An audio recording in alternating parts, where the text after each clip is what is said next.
الحمد لله رب العالمين صلى الله وسلم على نبينا محمد وعلى آله وأصحابه أجمعين. Indeed, all praise is due to Allah, one and only. And may His peace and blessings be upon our Prophet Muhammad and upon his family and all of his companions. We ask that Allah help us to follow them in their footsteps, that He makes us of those who He has favored. Indeed, He favored the prophets, those who were solely invested in the truth, those who died in His cause, and He favored the righteous. So we ask that Allah make us amongst them. Today we're going to give an overview. This evening we have an overview about what's to happen after you leave here. It's only intelligent that a person, before they embark on a journey, that they take some provisions with them. It's intelligent. Before you came here, you probably had something to eat. You put on proper clothing, a jacket. You let your wife know that you're taking the kid, or your husband know that you're bringing the kids, that you're going to be here. You made preparation to get here. Just as you do every morning for Fajr. You get up and you prepare to pray. You brush your teeth, you wash your face, make wudu, you get dressed with proper clothing, and then you come to the masjid, or if you can't, you pray at home and you go to work. But before going to work, you also prepare. You get breakfast. You make sure the assignment was done from yesterday, perhaps. Then you get on your way. Make sure you have gas in your tank so that you can actually make the trip. You probably sit in traffic. Or maybe not in Kansas City, alhamdulillah. It's a blessing. In addition to that, your children, they had to get last night's homework completed. Right, Muslim kid? Right, Muslim kids? We had to get last night's homework completed before going to school, correct? Right? Yes. Even if you're in public school. Right? Yasin? Make sure you get your homework done before you go to school, right? That's right. Hasim? Isn't that correct? Yeah. That's right. So you made a preparation for school. You got dressed, put your uniform on if you have a uniform. If you don't, you just put your regular clothes on, you put your stuff in your book bag and you went. We find ourselves preparing for everything. But what have we prepared for the Day of Judgment? Stop. What have we prepared for our final breath? Yes, sir. We prepared by praying salah and worshipping Allah and making dua. Good job. So my question actually was a rhetorical question. That means it didn't necessarily require an answer, but your answer is very much appreciated, right? We do have to pray. We do have to fast. We do have to worship Allah in preparation for our last breath. In fact, in that regard, I wrote a poem about the last breath that we would take. I want to share this poem with you before we get into the class. Would you guys like to hear it? Yeah. Poetry is beautiful. It goes, are you prepared for your final breath? And are you prepared to pass your final test? I know it's sometimes hard to condition your soul for what's right. All the while, you're on a mission that's bold and sometimes lonely and cold, but you've got to fight to get right. You've got to strive for a place that's hereafter, that's out of sight. Rather, it's unseen. And it's like a dream that you've never dreamed, and it's like a scene that you've never seen. I'm talking bracelets of gold, silk garments green. I'm talking houses of jewels, spouses of equal age in a place with no rules. See, right now, you're in a cage, mind, body, and soul, a person with many goals, but in essence with no direction. Mind, body, and soul, you're responsible for their protection, for their correction. Where are you going and how fast are you getting there? You might think that you're making moves, but in reality, you're still sitting there. You've been given many chances, yet you showed that you didn't care. Your soul is being pulled out. This is death. Now you're getting scared. And now you realize that your friends, they really didn't care. They're not in a grave with you right now, but you're sitting there, smothered in dirt, struggled and hurt. This is something you hadn't prepared for, but it's too late. Now you realize this is something you should have cared for. With all due respect, your Lord is one, and like him there is no other. With him there is no mother, no brother, nor does he have a nephew. He started you off as semen. In your mother's womb he kept you. Don't deem it strange. It's not a game. He will resurrect you. It's time to change and do things that will protect you from a flame. The weakest of it boils brains. Its fuel is men and stones, and it burns to the bones with no remorse, you see? So don't try to claim that your simple decisions now are something that you are forced to be. But seek protection with your Lord, the one who perfected every single thing, King of the day of resurrection. That's it. You got to drop the mic after You got to drop the mic. Good luck. So that is a piece that I wrote in regards to death and preparation for the hereafter. So let's get on with the establishment of the hour. There are basically 3 blowings of the horn. 3 times the horn will be blown. The first time is called the blow of terror. And that blow, when the horn is sounded, will terrify everyone in the heavens and the earth, except those whom God has exempted from that. And those are the martyrs, those who died in God's path, or upholding God's religion, Allah's religion and so forth. Those are the other inhabitants of paradise who have been placed there. That's the first one. It's going to make everyone afraid. The second blow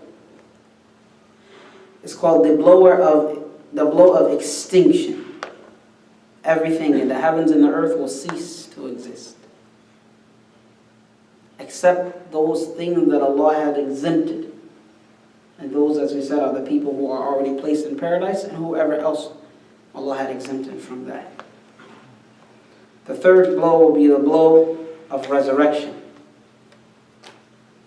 after which everyone is standing on the surface of the earth and waiting for Allah to present himself so that he can judge between them. The Prophet ﷺ was asked about the soul, and he said it's like a horn. It is like a horn. So it is an actual horn. And in the time of the Prophet, they would make horns out of, they would make the horn out of a horn, like a ram's horn and so forth. They would make this loud, amplifying instrument.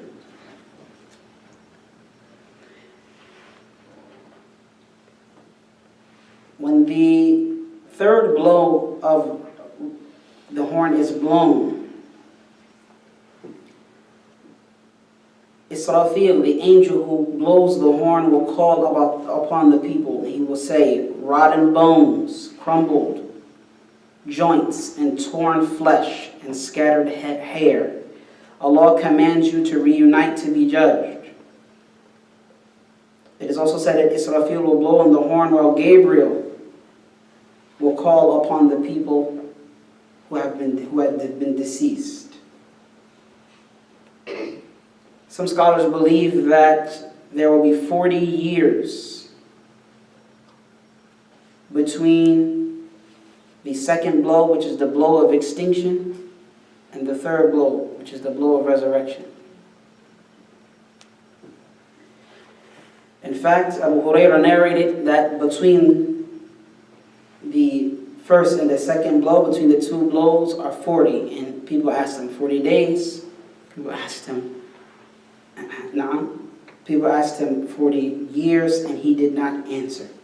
Some scholars say because he either didn't know or he forgot. Also, the Prophet ﷺ said, after Allah had established or accomplished the creation of the heavens and the earth, He created the horn, and He gave it to Israfil. Israfil is the angel who was responsible for blowing it. Israfil put the horn in his mouth, and he stares at the throne with one eye, waiting for Allah to give him the command to blow. So he's been like that since he was created. For that, he has one job, and that's to blow the horn. And the horn is on his lips.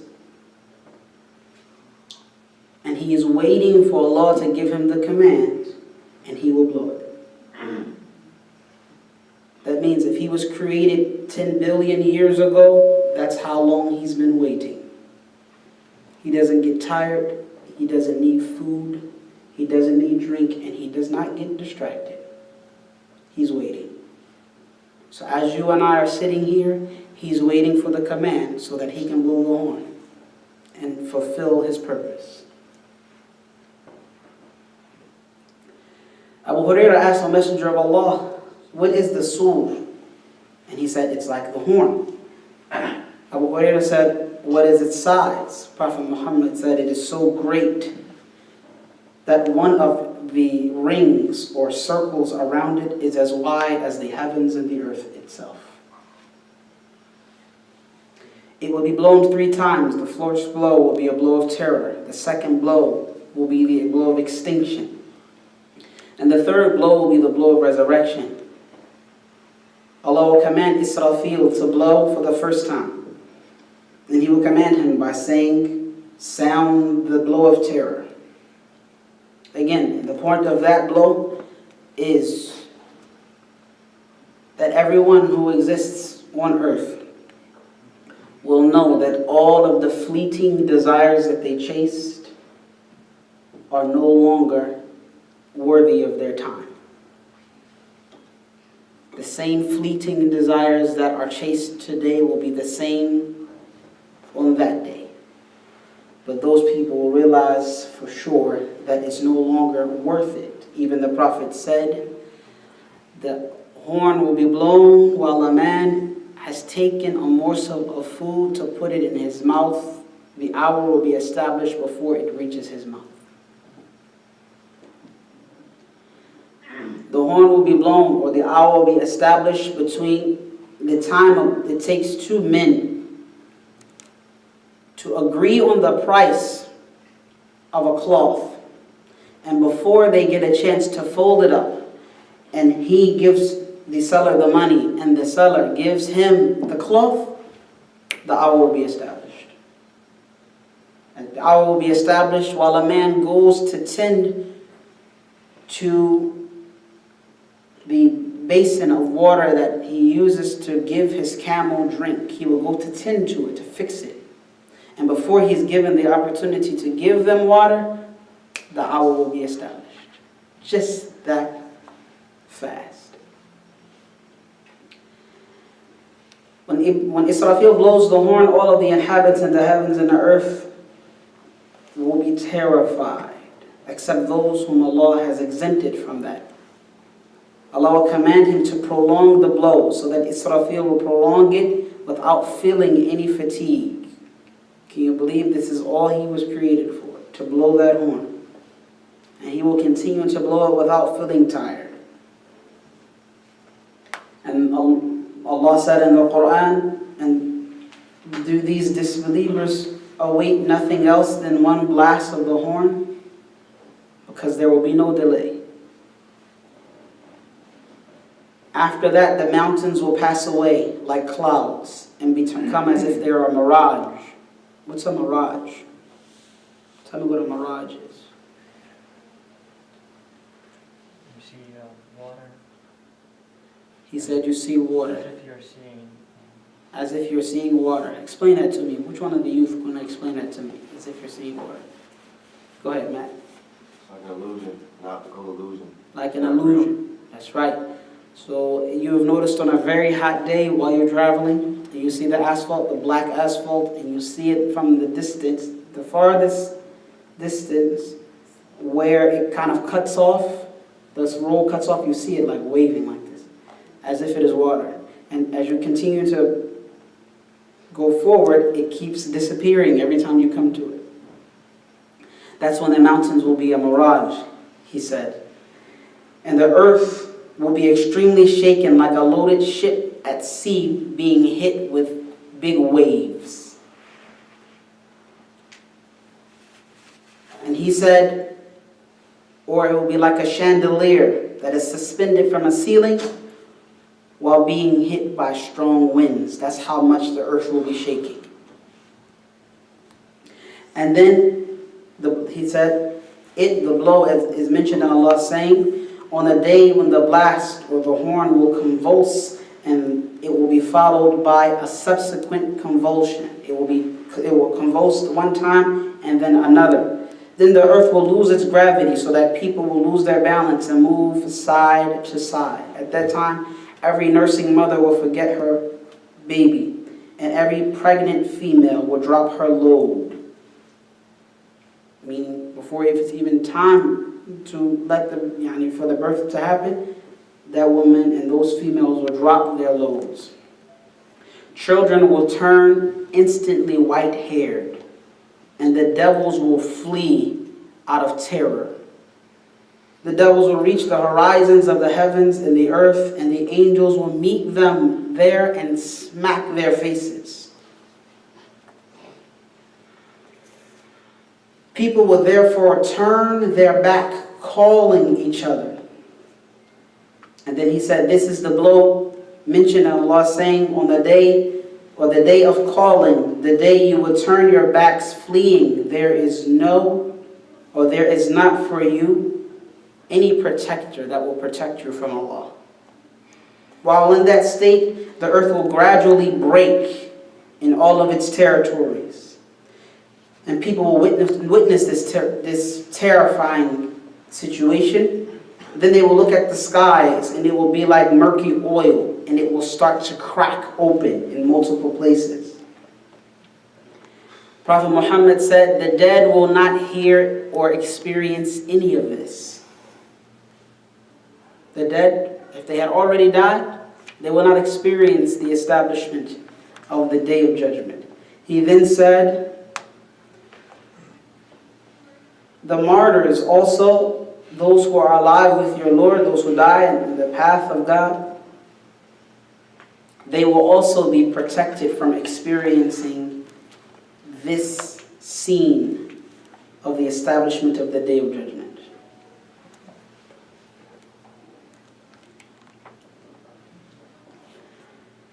Prophet Muhammad let us know, sallallahu alayhi wasallam, that all of us are going to die. He let us know in his teachings, and he delivered to us the ayat of the Quran that affirm this fact.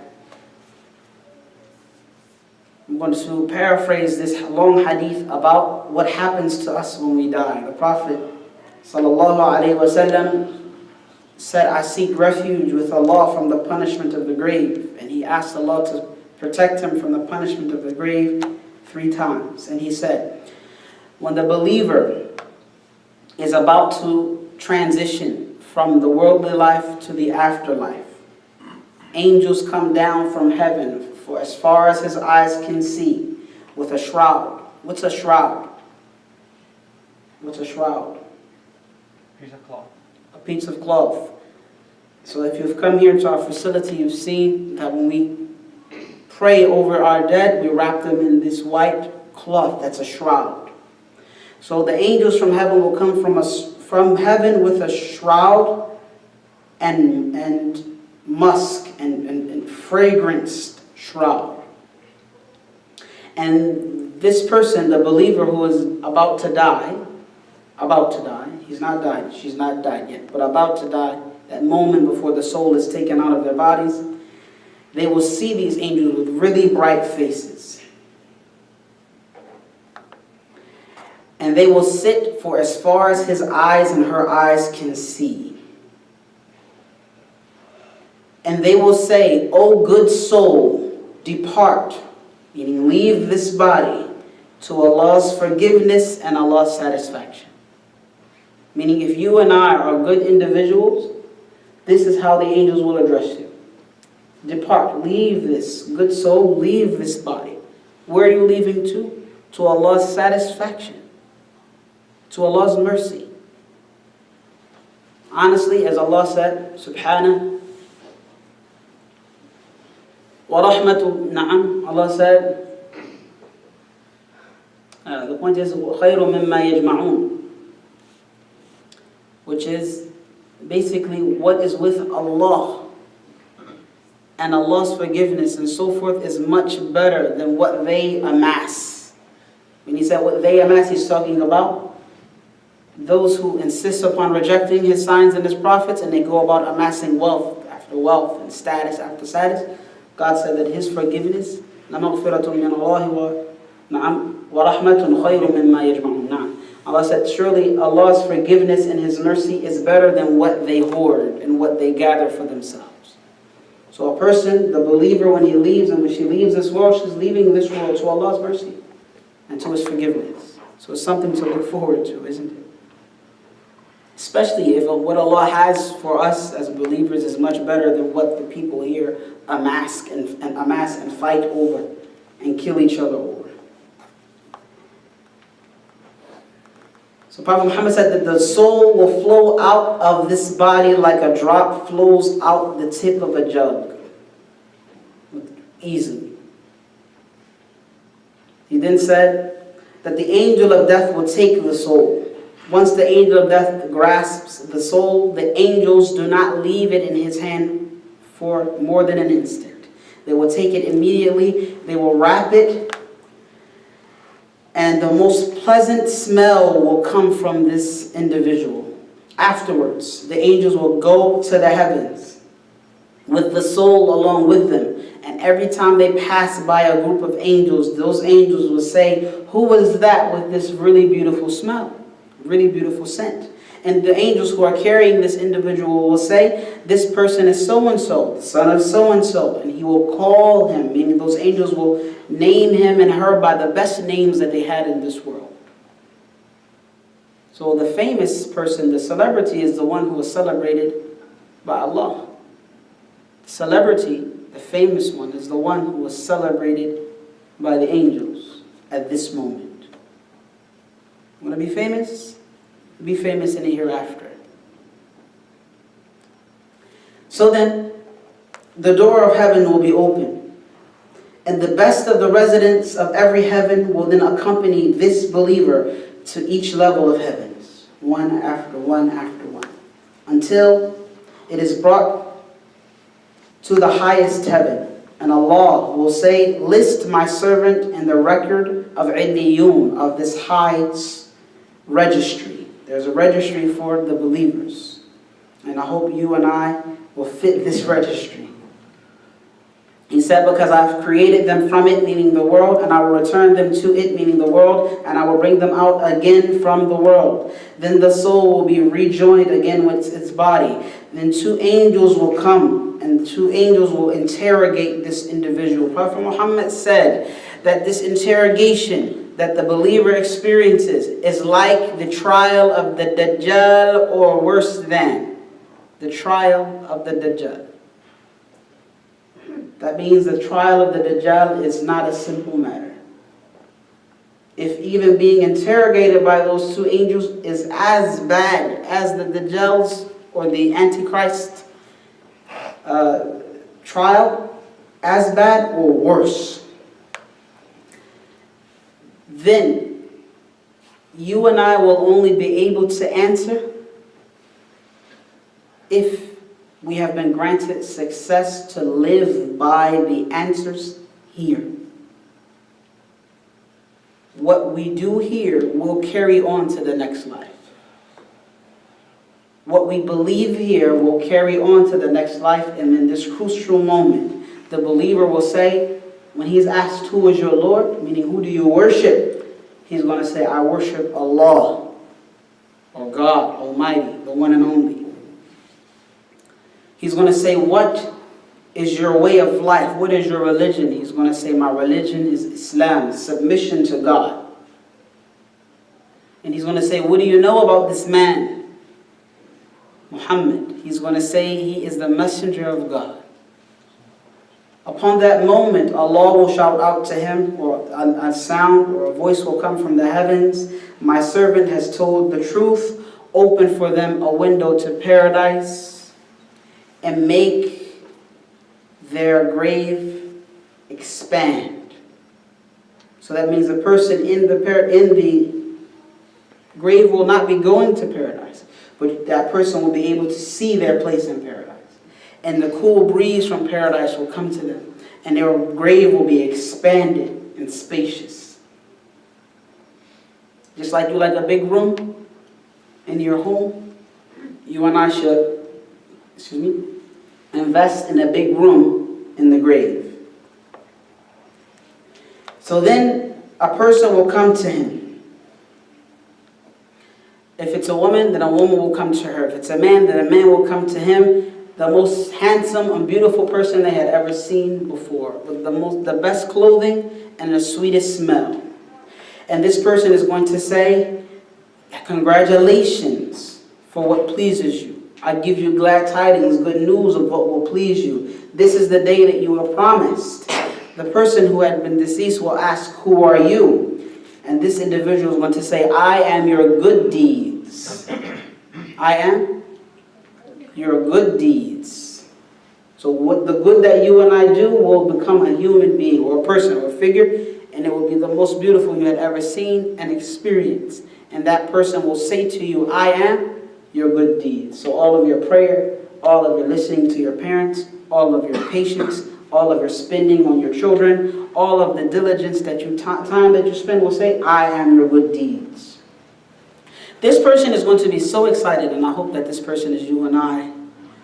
This person is going to be so excited, he's going to say, oh Allah, my Lord, establish the hour already. Please, I want to go return to my wealth and my family. If you want to have good news and be excited about good news, prepare to be excited for that good news. Because that's the good news that actually matters. However, on the flip side of that, the disbeliever, the one who rejects Allah as their one and only God, or God, the Almighty as their one and only God, or rejects the Prophet Muhammad, or rejects any prophet for that matter, or disbelieves in any other fashion. This person, when he or she is approaching the end of their life and going into the next life, angels will come from the heavens again with dark faces, meaning not pleasant, scary faces. And they will come with garments made of hair and wool to shroud this person with. And they will sit for as far as this person's eyes can see, and the angel of death will come forward and sit right next to his head and say, O evil soul, depart. Depart, meaning come out of your body to the anger of Allah and His wrath. The soul will then scatter throughout the body. Why do you think the soul immediately tries to scatter throughout the body? It's trying to run away from it. It's trying to run away. It's trying to stay. But we haven't experienced it yet. If you've ever witnessed someone pass away, there is no, which you can't do anything. It's it. Then the angel of death will seize the soul. It will grab it. He will grab it. And when he does that, in fact, before he grabs it, he will pull it out. Prophet Muhammad said, it's like pulling a skewer with branches from wet wool. A skewer. You've seen a skewer before? Skewer, let me see. I'll give this. Imagine a rod with fish hooks on it, or any type of hook coming this way, coming the opposite way. And if it's in wet wool, imagine how difficult it would be for you to pull the rod through the wet wool. It's difficult. And like that, the soul will be ripped out of the body. In spite of how much they want it to stay, it will be ripped out. The angel of death will take the soul, and it will not be in his hands for more than an instant. The other angels will take the soul, wrap it in the shroud from hell, this stinky shroud. And when they go with him to ascend with him and her to the heavens, any angels that they pass by will say, who is that? With that stinky smell. And then the angels who are carrying this individual will say, so-and-so, son of so-and-so, the daughter of so-and-so. And they will call upon this person or refer to this person with the worst names that they were called in this world. Person may have been famous, but rejected their maker, their creator, their Lord. And at that moment, they are extremely infamous. And all of that fame did not benefit them in the least. We hope that that's not us. So then, when this person is brought to the heavens, what do you think is going to happen when this person is brought to the heavens? Tell me. Send them back. He will be sent back. She will be sent back. They will not be allowed in. And their body will be the soul will be thrown into the body. Yani disgracefully. And the Prophet ﷺ said that the gates of heaven will not be opened for them, nor will they enter paradise until the camel goes through the eye of a needle. The gates of heaven will not be opened for them, and they will not be entered into paradise until the camel goes through the eye of what? A needle. That means what? Impossible. So then, Allah will say, record my servant in Sijjin, which is a registry of the lowest depths. Then she will be thrown into the heavens, into the grave, and rejoined with their bodies. Then the angels will come and interrogate this individual and ask him, who is your Lord? What is your religion? And what do you know about this man? They will say, Huh? I don't know. I heard people saying what they said, and I said what they said. That's it. That's what the response of anyone who rejects the reality that God is the only deity that actually exists, that Allah is the only deity that deserves worship, and that Muhammad is his messenger. He will say, I don't know. I heard people saying what they said, and I said what they said only. So then a voice will cry out to them from the heavens, or call out to them and say, this servant is a liar. Upon that, the fire will be opened for this individual. A door will be opened, or a window leading them to the fire. They will suffer from the heat of it and its wind. And the grave will be constricted and tightened upon this individual until his bones and her bones crush and their rib cages intertwine. This person will then be addressed and approached by a person, the ugliest person they had ever seen, with the filthiest clothes and the worst smell. And this person will say, who are you? And this person will respond, I am your evil deeds. I give you glad tidings, or I give you not glad tidings, but tidings with what will displease you and make you upset. This is the day that you were promised.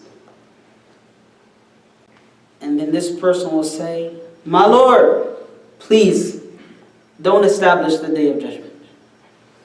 Why do you think this person does not want the day of judgment to happen? Yes, sir. He's going to go to Jahannam. Right. That's right. This person will go to the hellfire. What you think is worse?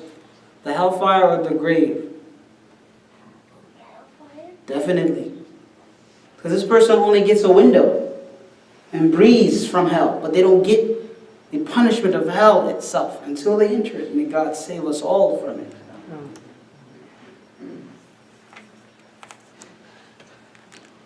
So that is what all of us will go through. There's no way to stop it.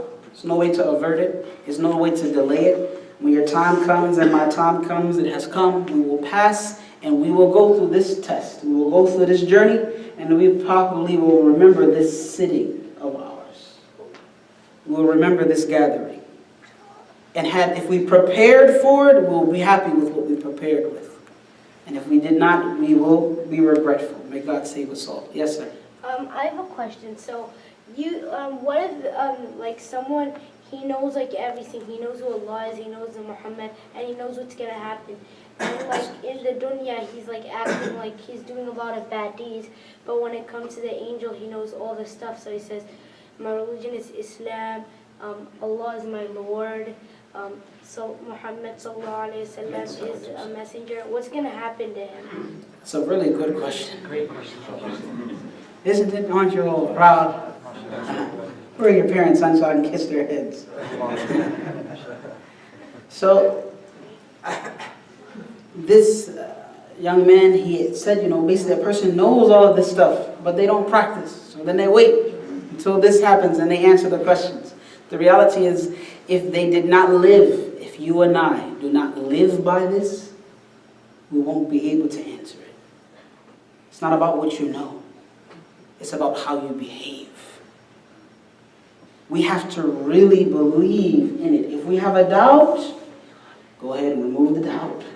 Remove the doubt today and let me help you remove it today before it's too late for you and me tomorrow. That person, no matter how much they know, they won't be able to answer correctly. Only if they lived by it. Practicing Muslims. Right? Well, then let me add something to that. And let's not say, well, I'm going to announce this. I'm a practicing Muslim. I'm going to look down on the other Muslims. Don't do that.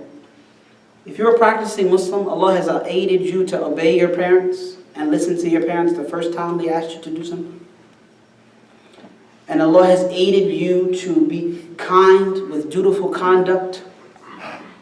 And Allah has aided you to pray dutifully, right? To be an upright individual. If Allah has aided you to do that, do not look down on the people who have not been guided yet. Don't. Even if they be a non-Muslim. Even if they wage war against Islam. Don't look down on them. Don't think yourself better than them because they could be in your place tomorrow. And you be where they were yesterday. Excuse me. That's how it is. Sheikh Ayub, Yes, sir. that's why we always, if you allow me to add, that's why we always seek Allah's strength to keep us on the path. That's right. وَيُثَبِّتُ اللَّهُ الَّذِينَ آمَنُوا بِالْقَوْلِ الثَّابِتِ فِي الْحَيَاةِ الدُّنْيَا وَفِي الْآخِرَةِ. That's right. So we always seek to stay on the path. That's right. And that means Allah subhanahu wa ta'ala will make us answer when we die, That's and right. answer Him in front of Him, inshallah. Our brother beautifully added and reminded us that that's why we ask Allah to continue to keep us on the straight path. Even the Prophet used to ask every day, Ya muqallib al-qulub thabbit qalbi ala dinik. Oh, flipper of hearts, keep my heart firm upon your way. The Prophet used to ask.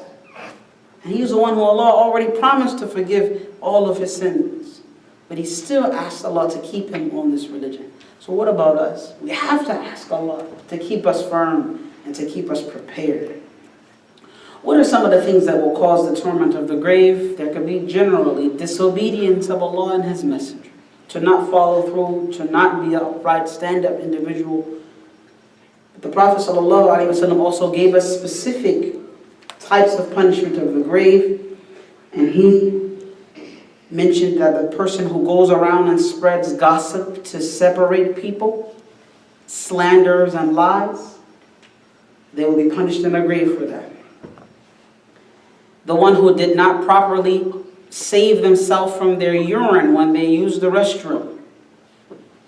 And I know you've seen it as I've seen. You go to the restroom and you see splashes of urine on the seat. Young people, please sit down and use the bathroom. Allah, please sit down.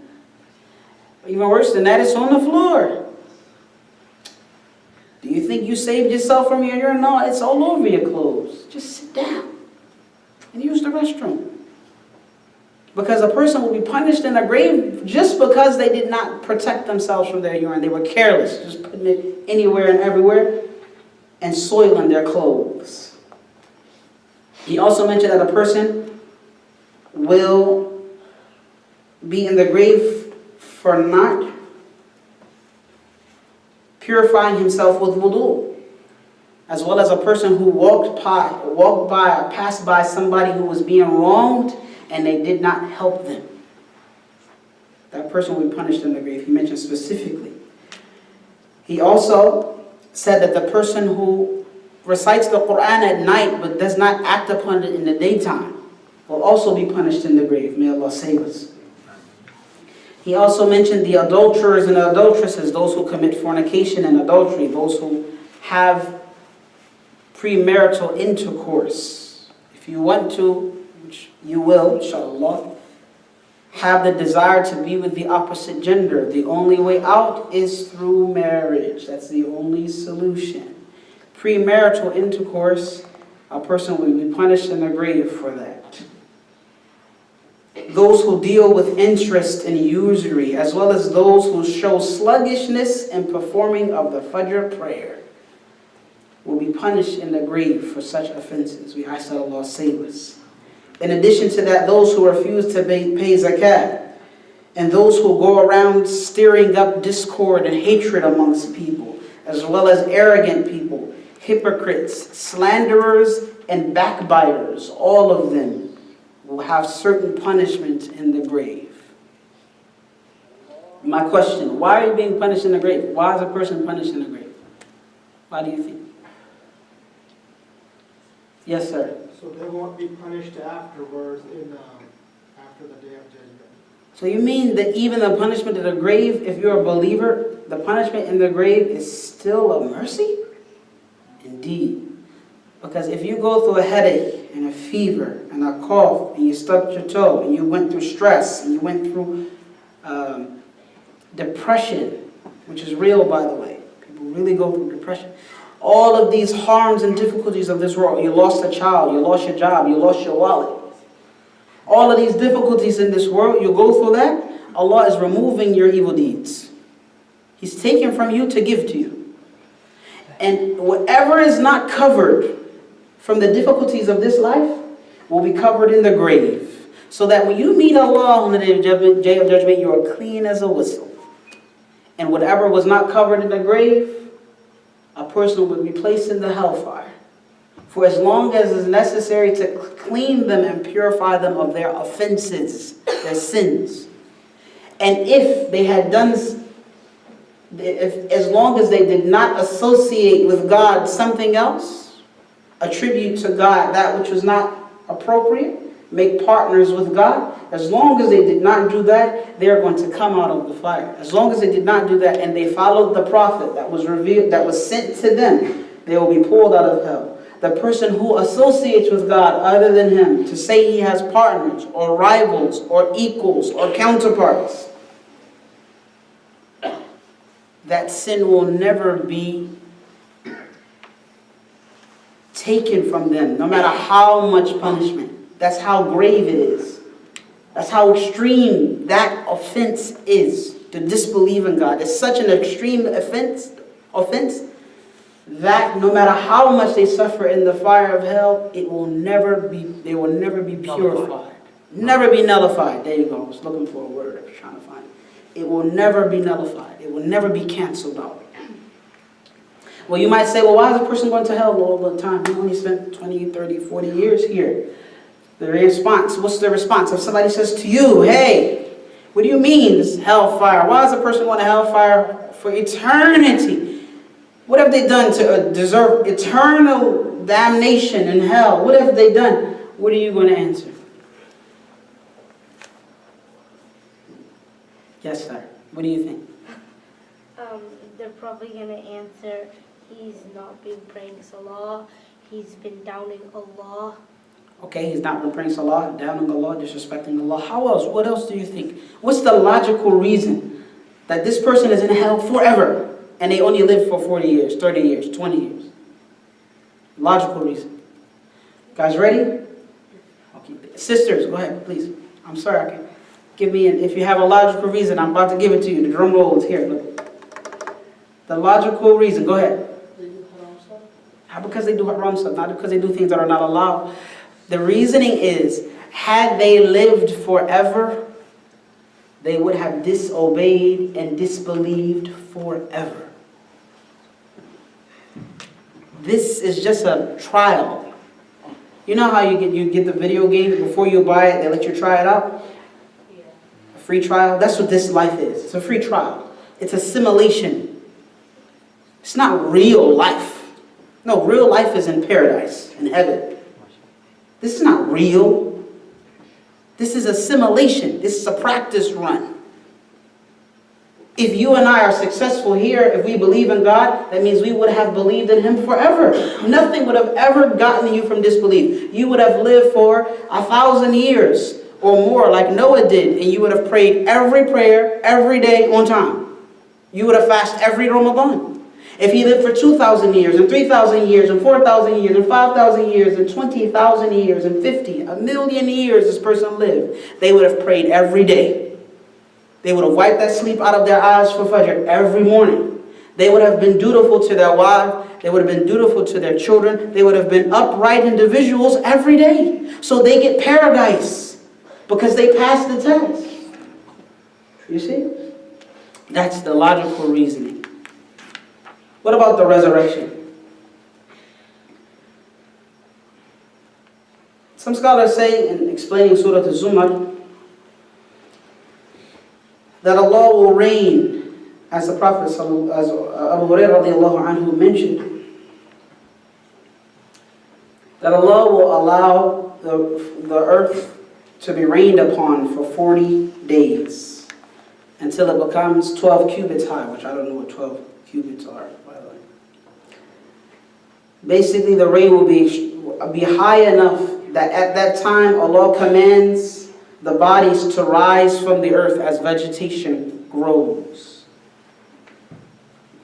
Their bodies will be then reformed as they originally were. And Allah will command the angels bearing the throne to return to life first. Then He's going to command Gabriel and Michael and Israfil and Azrael, as this here narration mentions, to return to life.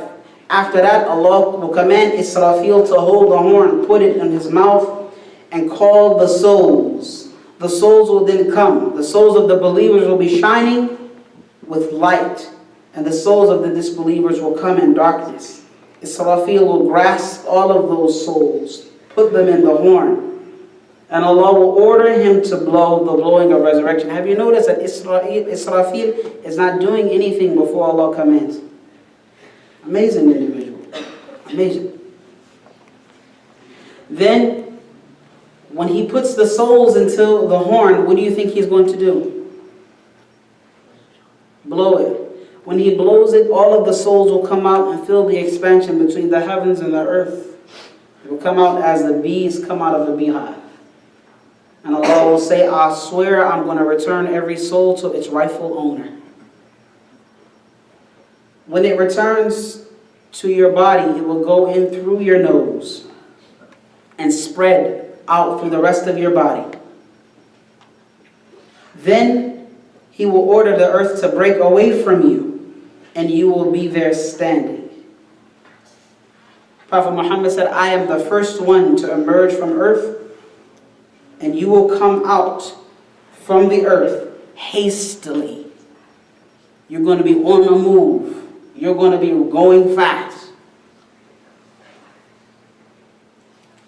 So this is how people will come out. So it's not like the Thriller. You remember Thriller? The Michael Jackson video of coming out of the ground like that? It won't be like that. Zombies. It's not going to be like that. No. People will grow out of the heavens, upward out of the ground. And their bodies will be there, complete, before the souls are put in. Once the souls are returned, then they will be alive. Then you and I will be alive.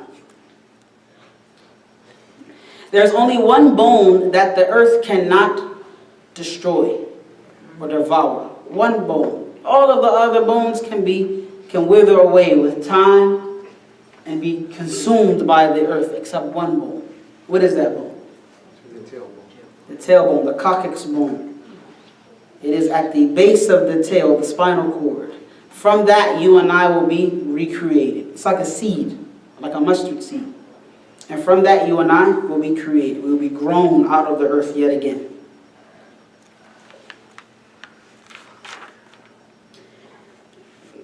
Then, we will be resurrected according to what we died doing. A person who died in Hajj and Ihram and Umrah, they will be resurrected saying, Labbaik Allahumma labbaik.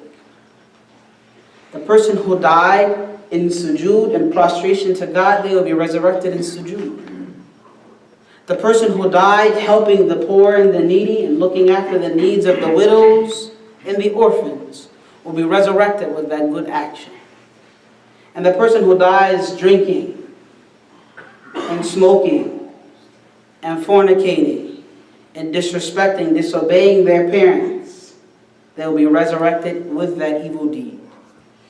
The person who died taking their life will be resurrected with the knife in their hand or the gun in their hand. It's no joke. Basically, you and I will get away with absolutely nothing. Everything has been accounted. Everything is being written. Everything is recorded. Everything is in a register. And there's nothing we can do about it except do good deeds so that we will be looking forward to the reward for those good deeds. That's what we can do about it. You and I will be accountable on the Day of Judgment. In fact, before Allah even presents Himself, Prophet Muhammad said that the believers will go to Adam, then to Noah, then to Abraham, then to Moses, then to Jesus. We're going to go to each and every one of them, begging them to ask Allah to come and judge us already. If you thought anybody makes a scene as they approach or come, Allah. You thought the waiting at the doctor's office was really long and dreadful? You and I will be waiting. In fact, the sun will be so close that we're sweating from it. Some of us, according to our deeds, will be sweating up to our ankles, up to our knees, up to our hips, up to our collarbones. And some of us will be drowning in our own sweat because of our deeds. And we will be wanting Allah already, please. Like, get this over with type of thing. Allah is going to make us wait for a long time before He presents Himself. It's not 24 hours. A day of judgment is not 24 hours. It's a long day that is as long as 50,000 years. And who knows how long each of those years are. It could be just called 50,000 years. Just like Allah said He created the heavens and the earth in 6 days. But that's not 6 days each equal 24 hours. Those are 6 equal time periods of maybe 1 billion years. Or maybe 1 trillion years each. So what about 50,000 years if days took that long to Allah? Right? Think about it. So the Day of Judgment is no joke. Yes, sir? What would we be doing while we're waiting? Waiting. We'd just be sitting down? We're going to be standing up, brother. Oh, we're just going to stand there and just wait? And waiting. And waiting. And waiting some more. You're not even going to move a muscle? People are going to be moving because people are going to go to Adam and say, Adam, come on, please. We can pray to God and ask Him to come. I'm already been tired. Don't you see how hard this is? And the people are going to go to, and Adam's going to say, no, go to somebody else. I'm worried about myself. We're going to go to Noah, and he's going to say, no, I'm worried about myself. Go to somebody else. We're going to go to Abraham, the friend of God. We're going to mention that. And he's going to say, I'm worried about myself. Go to somebody else. Then we're going to go to Jesus. Alayhi salam, Isa ibn Maryam, Jesus, the son of Mary. We're going to go to Him and say, please, God made you without a father.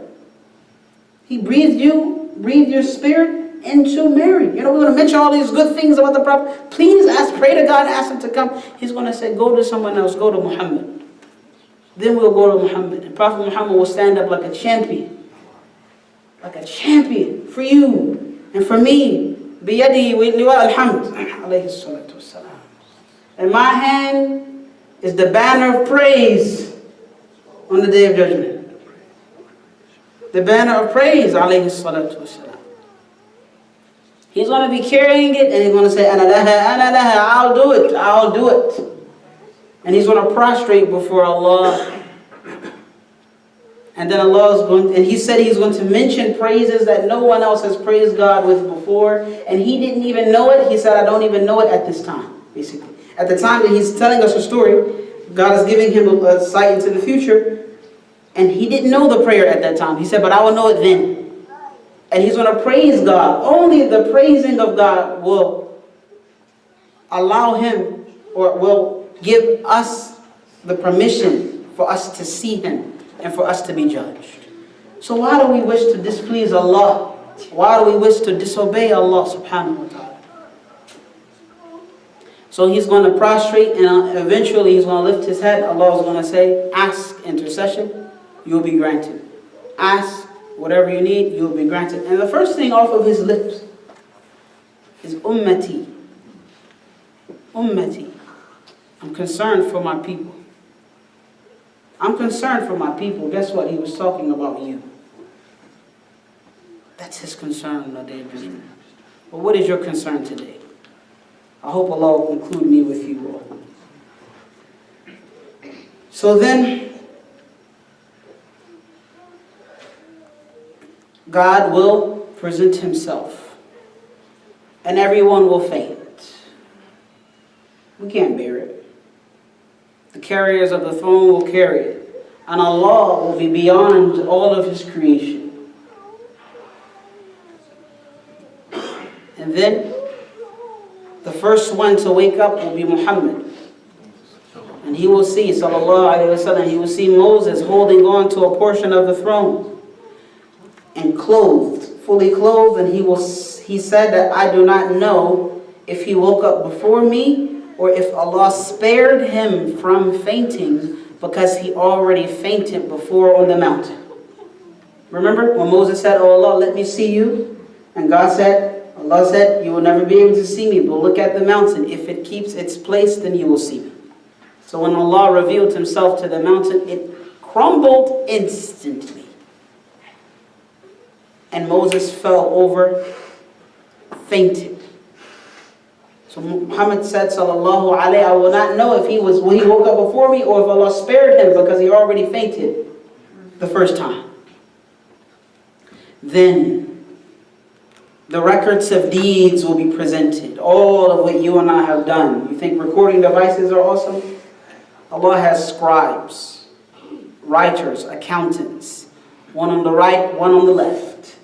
One writing your good deeds, that's the angel writing your good deeds, and the angel writing the bad deeds. Every sound you and I make is recorded. Every sound. Every movement. My movement here. The way you're sitting, you're blinking, your movement is written. You're afraid of somebody looking at you and tapping your phone?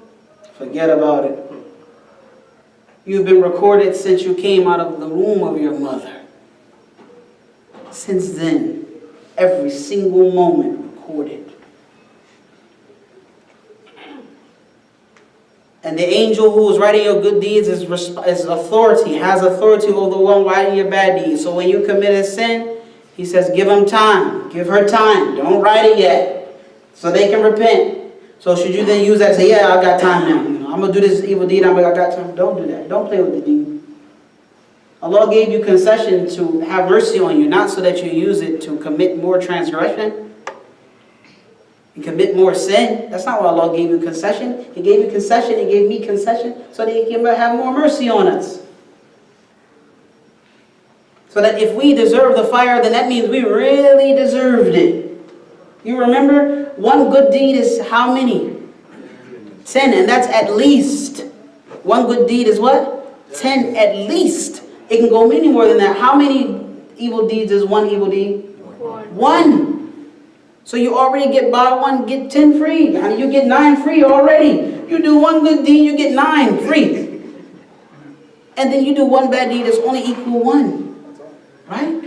And when you ask Allah to forgive you, guess what happens to those bad deeds? Erased. Yani basically, it's no reason why any of us should go to hell. God made it so easy for us. So many clearance sales.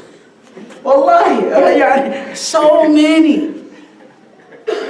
See? So if a person ended up in the fire, may Allah save us, then that person really deserved it. Allah told us that He will put the scales on the Day of Judgment. So your deeds will be given to you. If you're a good person, may Allah make us good people. Say Ameen. Your deeds will be given to you in your right hand. And if you're an evil individual, your deeds will be given to you in your left hand. But when you know that, what you're going to do with your left hand? What do you think?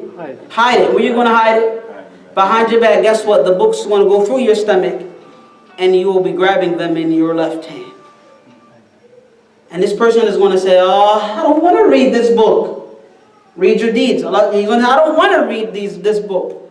And the person who got the book in the right hand, they're going to say, look, y'all, read.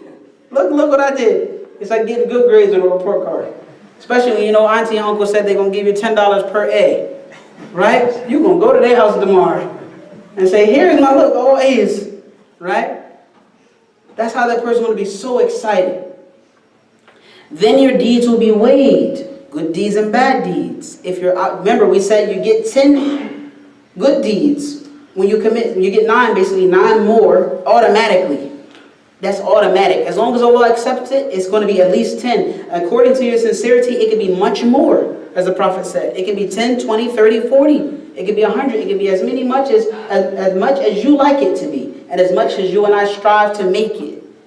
Right? Even sitting here, it can be much more than just 10 classes that or 10 verses that you heard me say when you just heard one, right? So that will be weighed on the Day of Judgment. A person will come on the Day of Judgment with 900 or 999 or 99 scrolls, if my memory serves me correctly, of deeds that are evil. Yani in those scrolls, will stretch as far as his eyes can see. And they'll be placed on one side of the scale. And of course, if all of these pieces of paper or scrolls of paper are placed on one side of the scale, don't you think it's going to weigh that side of the scale? Then a card will be brought and presented before this individual. A card. And she's going to say, what is that card going to do with all of these evil deeds that I've done? And Allah will say, I am not going to treat you unjustly today. I'm not going to treat you unjustly, with injustice. And I'm not going to treat you unfairly today. That card will have on it, La ilaha illallah. Your statement that there is no deity that actually exists beside one and only Allah. And that will outweigh all of those evil deeds. Why? Because this person said it and they meant it from the bottom of their heart. And they fell into trouble after trouble after trouble and sin after sin after sin. But they really meant this. And they prayed and they tried and they fasted and they went to Jumu'ah and they did what they could, but they kept still falling into sin after sin after sin. And Allah says that basically Allah shows him that card will outweigh all of his and her evil deeds. After that, you will pass over the sirat, which is the bridge. You say, Ihdina sirat al-mustaqim. What does Ihdina sirat al-mustaqim mean?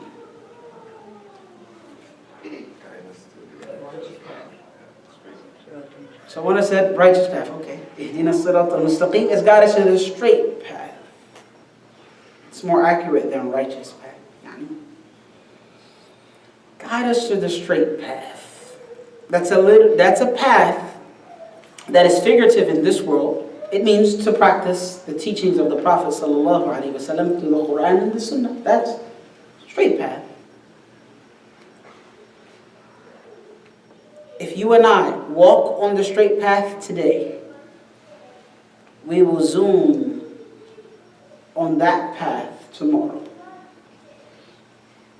But we can't have our cake and eat it too.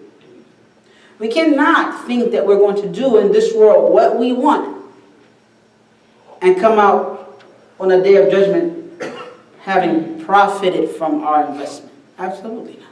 You can't do what you want and think that you're going to profit. No, I can't do what I want and think that I'm going to profit from that. I have to do what I'm told to do. We do as we are commanded to do. That's why we are Muslims. We have submitted to God. That all it takes from God is to say. And we do it. That's our relationship. He commands, we respond. And we respond with sami'na wa ata'na. We respond with we hear and we obey. So then, the people will pass over this bridge that is over hellfire. Now that's a really scary bridge. Right? Prophet Muhammad mentioned that it is thinner than a hair, sharper than a blade. And a person will only be able to see as much as their faith was. That's why he said, "Al-dhulmu dhulumatun yawm al-qiyamah." Oppression is darkness on the day of judgment. When you oppress someone, that's darkness for you. You need light to see across that bridge. You and I, as the Prophet said, some people will go over the bridge like lightning. He also said others like a strong wind. Others like horses that are racing. Others running. Others walking. Others crawling. And others crawling on their stomachs. Trying to get over the bridge. Remember, the Sirat al-Mustaqim is Allah's book. And the practice of Muhammad sallallahu alayhi wasallam. The better we are with those two things, the easier it will be for us to get over that bridge. Period. What you do here will be given to you there. And it has pincers that will be picking people up and throwing them in hell. Slapping people. Cutting people, gashing people, bruising people until a person goes all the way over it, having been cut and slashed and diced and harmed. And then he turns back at the hellfire and he says, "I praise God who has saved me from you." This is going to happen.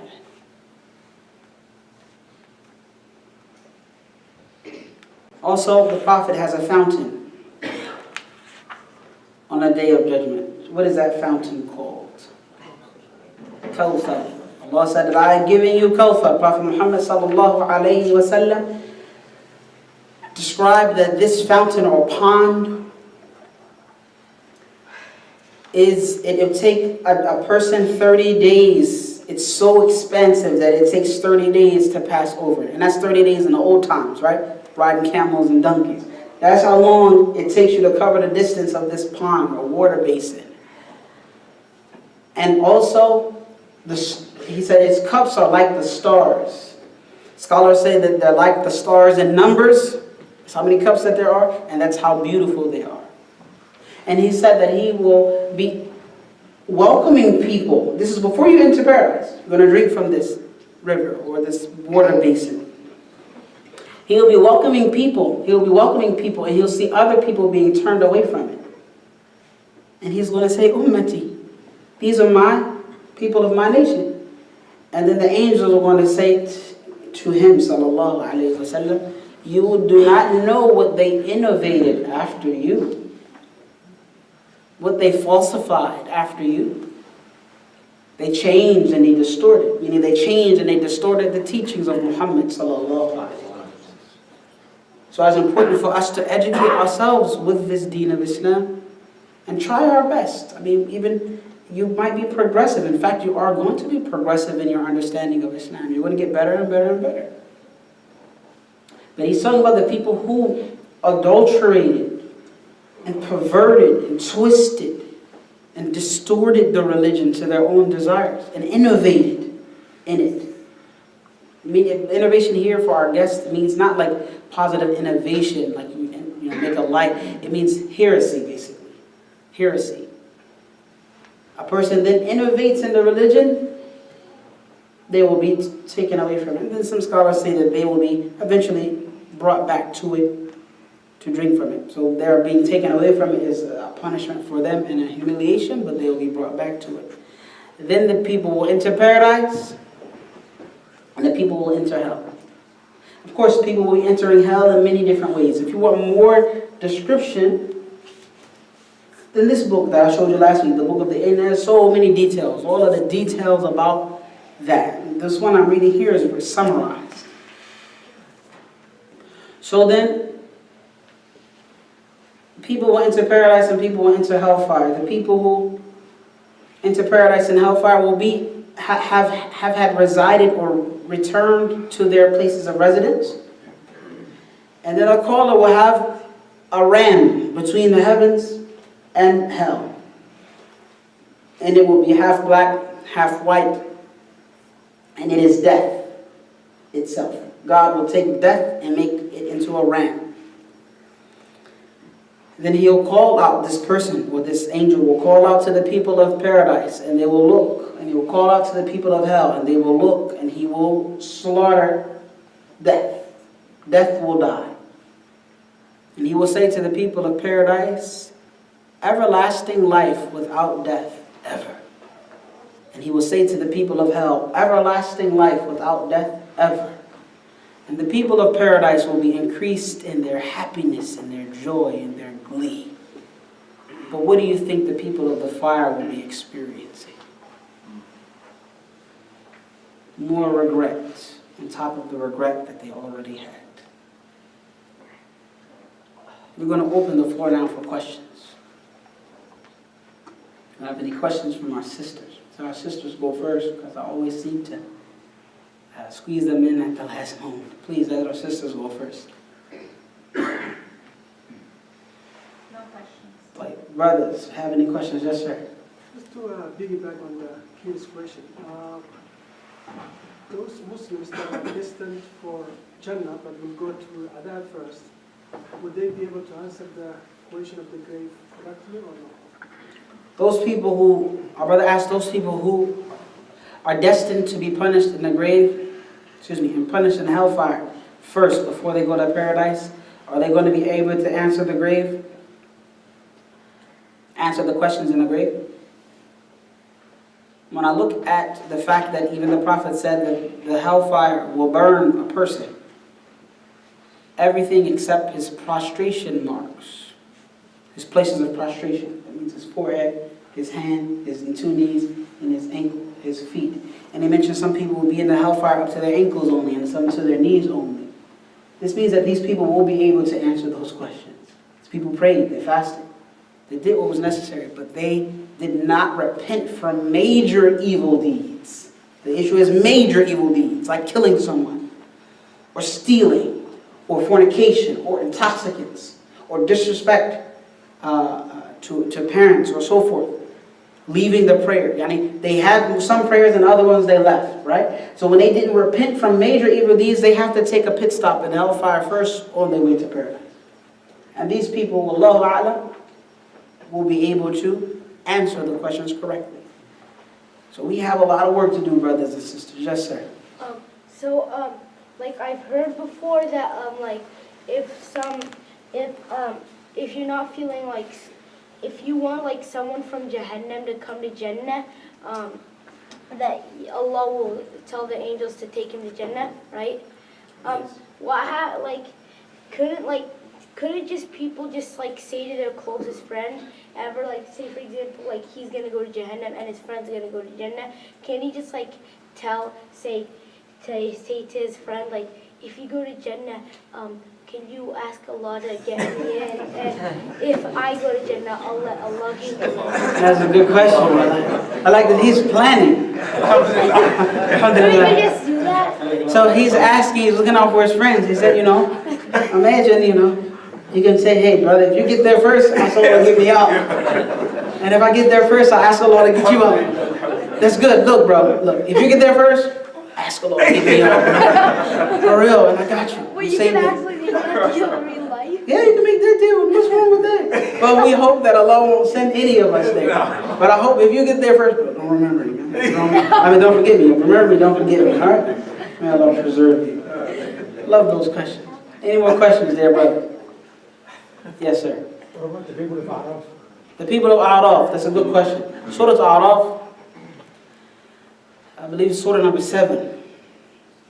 And the people of Araf, they are on our part, their evil deeds and good deeds are equal. Equal.